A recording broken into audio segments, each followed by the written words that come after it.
Morton's company that produces table salt and seasoning salt developed a slogan many years ago in their salt boxes. A box of about, I don't know how many ounces that box, looks like about a quart box of salt with a little silver top on the top of it. And on that salt box, they had a young girl with an umbrella and rain coming down. And the Morton Salt slogan was, when it rains, it pours. And they killed two birds with one stone with that phrase. One is that most people are of the mindset, once rain starts happening in your life, it just pours. It doesn't just rain, it pours. But the other thing is that Morton salt has a tendency to coagulate when it gets damp. Salt needs to be kept dry. And if it gets wet or even damp, it coagulates and it doesn't pour. It lumps together in lumps. But Morton salt was processed in such a way that even when it gets damp or when it rains, it pours.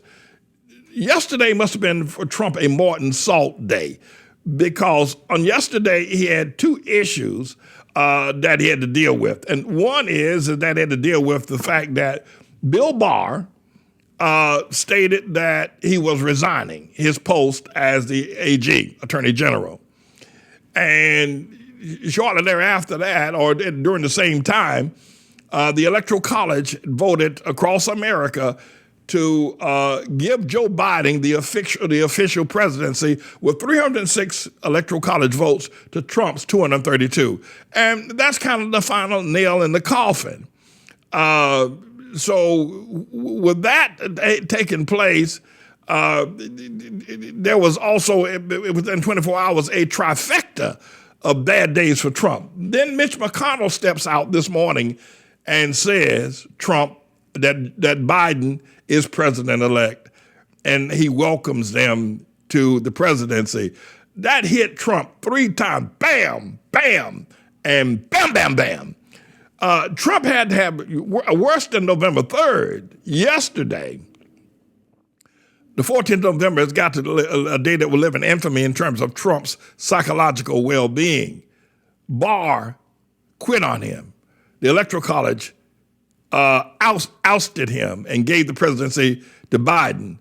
And after that, less than 8 hours later, Mitch McConnell steps to the well of the Senate and says that Biden is president. That's about as much bad news as any one person can get in one segment of 24 hours. And it was all delivered to Trump at one time. Leaving Trump alone. He is alone, except for the 75 million people that also got the same bad news yesterday and told they're not going into heaven. The door is shut and they're not going to go into heaven. Now, mind you, let me say this. I am not saying, because I'm speaking against Trump, and you've heard me most of this morning or this afternoon, somehow that I'm for Biden. I'm not for Biden. God forbid. I'm not for Biden. You got to be out your mind. You know, I'd rather see Liberace as president. He's dead than Joe Biden. If you can catch my drift. I'm not for Biden. No, I'm not. I'm just telling you like it. I'm just giving you the bad news. I'm not for Trump either. But I'm not for Biden. And the last thing I want to see is Biden and Kamala Harris in the White House. That's the last thing I want.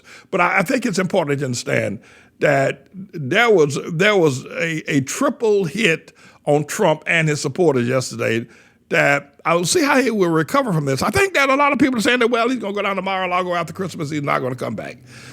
I don't know if Trump will do that. He might go to Mar-a-Lago and he might not come back. I don't know. There's some things that need to be kept in mind. One is that I think that they need to keep a close watch on Trump.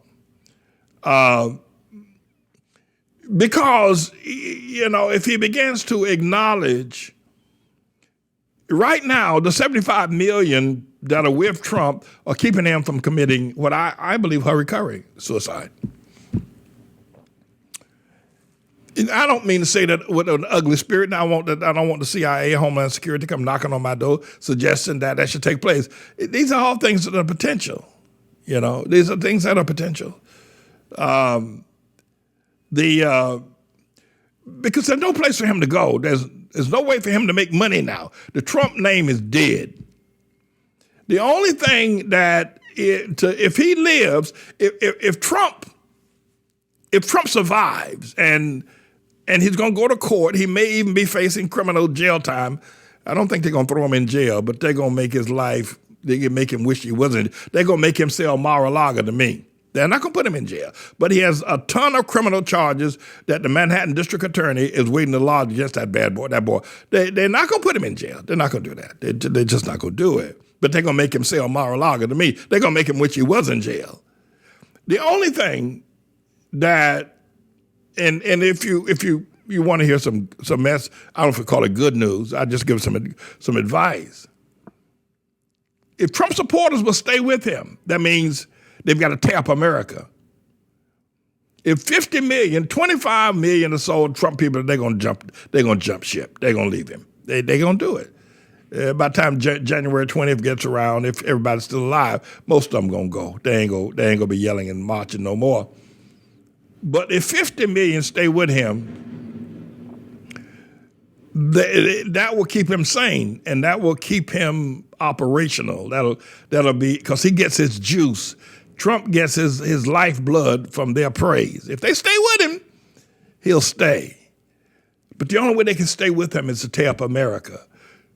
So they have got to rip Biden's presidency to shred. They've got to rip they've got to rip America. They got to rip peace in America. They can in the social. The only way they can remain a Trump supporter is the way they've always been, by absolute ripping apart America itself. So that's the dilemma that we face, and we face it for reasons being that we've just stated. That in order for Trump to maintain his sanity, he's got to have the love of those people, those 75 million people, because 25 million are going to leave him. I think 50 million stand with him in there if they stay with him. If they stay with him, they've got to hate. Well, you won't say that they will hate America, but they will hate Joe Biden and Camelback Harris's America. I won't say that they hate America, the land of the free and home of the brave. I won't say that they hate the Constitution, but they're going to have to hate the America that Joe Biden. And they're going to have to do everything they possibly can to stop Biden from putting America back together again. I wanted to share those things with you today. I'm so delighted you've logged on. There's just one other thing I want to share, and then we'll move on, is that Trump is alone now. Barr left him yesterday, kicked him to the curb.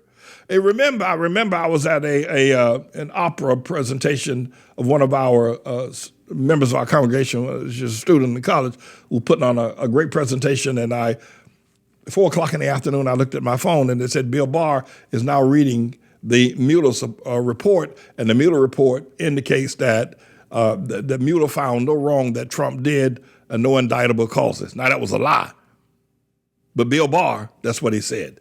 And he wouldn't release the full Mueller report until a month or so later when everything had assuaged. But Bill Barr covered for Trump in a legal way and gave such a legal presentation of Mueller's finding of the Russia investigation that everybody just after a few weeks has said, well, I guess Trump is innocent. And he was acquitted by the Senate. It was a lie, but that's what Barr did. And Barr went on to do a whole lot of other things in support of Trump. But he jumped off the Trump train yesterday. He got off of the Trump train either because he sees that it's going to crash or has crashed, and he doesn't want to have anything to do with Trump anymore. His reputation at Barr as the Attorney General he's through. But he can now just retire and go to some island someplace and take off all those suits and put on a bathing suit and drink pina coladas from now on. His career is over with, and he knows it. But not just that. On yesterday, that Barr left Trump, Mitch McConnell left him this morning. Mitch McConnell left Trump this morning. He's, in light of the fact that the January 5th Senate elections is deep into the heart of Georgia and that they need Trump support, Mitch McConnell left Trump this morning on the Senate floor, and he had embraced his new president, Joe Biden. That's got to be painful. That's got to be painful. Your wife divorces you and kisses her new husband in your presence. That's what Mitch McConnell did to Trump. He divorced him and kissed his new bride, Joe Biden, for the whole world to see. It's over with. It's an electoral college also, that they were hoping that somehow or another they could change the state electors to turn on Biden and to put Trump in those 4 states that were in question: Georgia, Wisconsin, Michigan, Pennsylvania. Not one of them turned. Not one electoral college, not one, not even one. So Trump is alone. My concern, however, is that I didn't know Trump very well, but I got to know one of his closest confidants, Michael Cohen. And Michael Cohen was an attorney for Trump and served in 12 years. What Trump did to Michael Cohen is just unspeakable in terms of trampling somebody, trashing somebody. I mean, just the way, when I saw what Trump did to Jeff Sessions, senator from Alabama, the first senator to stand with Trump when Lindsey Graham was calling him a con man, a liar. And same thing with Ted Cruz and Marco Rubio. They were all calling him a con man, a liar, pathological. And Jeff Sessions stood up and said, I believe in you, Trump.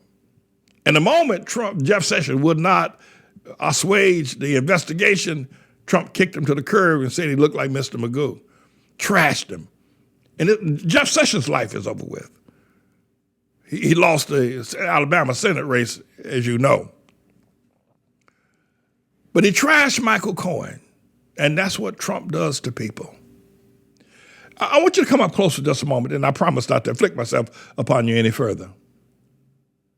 What Trump has done to Jeff Sessions, what Trump has done to Michael Cohen, and to some degree what Trump did with Mad Dog James Mattis, what Trump has done with Omarosa, what Trump has done to people around him by trashing them, to the nth degree, Trump has likewise done to America.